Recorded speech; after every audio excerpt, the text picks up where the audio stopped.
ರಾಜಣ್ಣ ಅವರೇ, ಚೆನ್ನಾಗಿದ್ದೀರಾ? ಯಾವ ಊರು ಸರ್ ಇದು? ಕುಂದೂರು, ಮಳವಳ್ಳಿ ತಾಲೂಕು, ಮುಡುಕ್ತರೆಗೆ ಹೋಗ್ತಾ ಇದ್ದೀರಾ ಕರುಗಳು ಹಾಕೊಂಡು? ನಿನ್ನೆಯಿಂದ ಶುರು ಆಗಿದೆಯಾ ಮುಡುಕ್ತಾರೆ? ಇವತ್ತು 11ನೇ ತಾರೀಕು ಭಾನುವಾರ, ನಿನ್ನೆ 10ನೇ ತಾರೀಕಿಂದ ಸ್ವಲ್ಪ ಸೇರಿದೆ. ಇನ್ನು ಇವತ್ತು ನಾಳೆ ಬರ್ತಾ ಇರ್ತವೆ. ನಾಳೆನೂ ಬರ್ತಾವಲ್ಲ?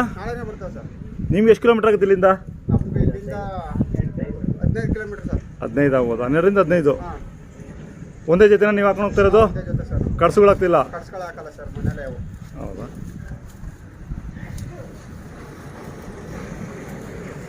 ಒಂದು 20 ನಿಮಿಷ ಪ್ರಯಾಣನಾ? ಆಯಿತು ಸರ್.